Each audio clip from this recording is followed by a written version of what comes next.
Assalamualaikum warahmatullahi wabarakatuh. Good morning, everyone. Today I will explain my midterm test code for the machine vision course. First, I'll start by explaining what I did with the raw MNIST dataset. The MNIST dataset contains handwritten alphabetical letters with 26 classes, representing each letter from A to Z. In my program, I create a script to sort and balance the raw dataset so that each class has exactly 500 samples that have been requested in the question. To do this, I use the resample function from sklearn utils, which helps me randomly select data from each class to get the exact number of samples I want. Also, I'm using pandas or PD to load, manipulate, and merge the data after resampling. You can see here, load, then merge, and uh, all of that function we use panda for do the job. After all class were balanced, I combine them into a new datasheet here called mnistletters 13,000.csv, which contains a total of 13,000 samples. This process ensures that every class has an equal number of samples, which is very important for our next step. By the way, I forget to start the program to see what the result of this code. So I will not run this because I have the data here. So I will change the name little bit so it can be still generate the number 13,000. We change to 13k maybe. Then we run it.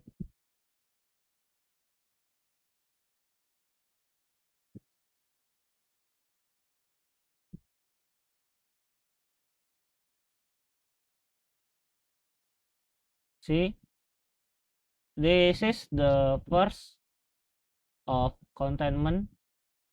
We have 3,000 data before, then after we resample the thing, we get 500 sample per class. And the output will be mnistletter underscore 13k that we have been changed to before. But we will use 13,000 for our next step. So we're going to the next step, the HOG extraction we have here. First, I load the dataset that I prepared earlier, the file called mnistletters 13,000.csv. In this dataset, the first column represent represent the labels, which are classes from A to Z, and the rest are pixel values of each images. I use in library, I use NumPy and Pandas to load and manage the data, and I normalize all pixel value by dividing them by 255 here to make them range between 0 and 1. Then I reshape the flattened image data into 28 by 28 pixel format, which is the standard size for MNIST image. After that, I extract the HOG feature from each image. HOG or histogram of oriented gradients is a feature descriptor that capture the shape and edge information of an image, which is very useful for our program. In this part here, HOG features, I use HOG function from schemage.features with 9 orientation, a pixel per cell, size of 10, 8 by times 8 and 2 times 2 cells per block. To monitor the process, I use TKDM, which shows the progress bar while the program extracts the feature for each image. Once the extraction has done, I store the resulting HOG feature and their labels into two separate files, HOG feature.mpy and labels.mpy.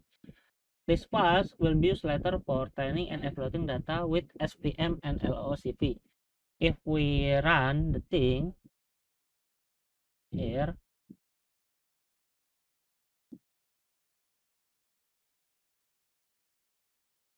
Then we will get the HOC feature and labels, but we cannot open it here. These two things we will use it in LOOCV, SVM, and LOCV later. Okay, next we will move on to LOCV with SVM linear kernel. LOCV for evaluating the data from HOG before. But previously I already performed LOCV using full dataset of 13,000 samples with this program here. And that process took around 12 hours to complete using a linear kernel, because LCV trains the model once for every single sample. The total number of iterations is equal to the number of samples. And don't worry, I can run it again because I have already saved the output here on LCV_partial.pkl. If we run, then the thing will pop up here, the output of configuration matrix and the accuracy, precision, recall, and F1 score that we have here. Or you can see here, LCV SPM plus. This is SPM linear kernel. And how I think that 12 hours for evaluating data is so time consuming. So to make the process more efficient and still get some or better result, I decided to create a smaller version of the dataset using 2000 samples only. Here is the program, sampling the data for 2000 only. I selected the samples using stratified sampling with trend test split to make sure that all 26 classes are still fairly represented. The rest of the program still follows the same logic as before. I use lift on out cross validation from scalar model selection. For each iteration, I train an SPM model with a linear kernel and scale the data using standard scalar. I use parallel processing with joblib to speed up the training process too. And I also implemented a checkpoint system every 80 iterations, so I can safely return if the process is interrupted or the electrical has been blacked out. After finishing all iterations, I calculate the accuracy, precision, and where is the program? Precision, recall, and F1 score, and also visualize the result using configuration matrix with Seaborn. In this smaller version with 2000 samples, the process was much faster and completed in only a few hours. Not a few hours, it's only maybe about 30 minutes or less, I think. While still producing results within about plus minus 5% different accuracy compared to the full dataset. So if we run here, but here I have already the output that I have been run before I record this. So if I run, I think we'll read the output before with different plus minus 5%. With this configuration matrix, we can see here too. This is the output of the program. And the configuration matrix here we can see the most wait, we should exit. The most precision is A 0.1, and all this data is stored in configuration matrix here. So I think that's the linear work. That's how the SPM linear work. And after this, I will explain about the RBF for nonlinear SPM method. Okay. Next, we're going to talk about LOCV with SPM RBF kernel or nonlinear kernel. Previously, we have already run lift and out validation using 13,000 sample with SPM linear kernel, right? And that thing took around 12 hours to complete. However, the accuracy result wasn't very optimal. So I decided to try using a different kernel type, which is the RBF or radial basis function kernel. And I also reduced the dataset size to 3000 samples here to make the process faster while still maintaining the diversity of the data. In this program, I use the same HOG feature as before, but this time the SPM model use RBF kernel. Wait.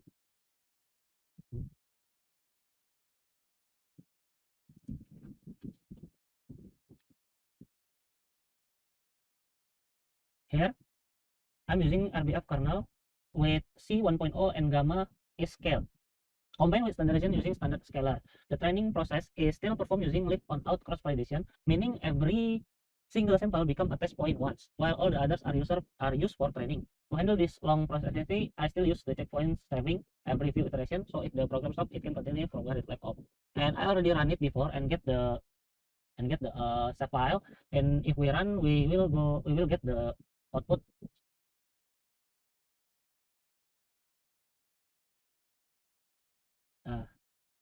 Here you can see. Wait. As we can see from the confusion matrix here, most of the samples fall along the main diagonal line, meaning that the model correctly classified most of the alphabet classes. Several classes such as class 0, 3, 5, and 14 show strong accuracy with values close to or above 100 correct prediction. However, there is still misclassification visible of the diagonal. For example, class 16 and 18 here sometimes get confused, likely because the handwriting letter in those classes have similar visual pattern. The same happened with class 2 and 3, where curve and stroke of certain letter may appear alike in handwriting code. Overall, the confusion matrix show that the RBF kernel perform better than the linear kernel, because the nonlinear nature of RBF help the model adapt better to complex feature distribution from handwritten data. And I think that's all from me. I'm Akil Fadlan Mahmud with student ID 42132101032. Thank you, and wassalamualaikum warahmatullahi wabarakatuh.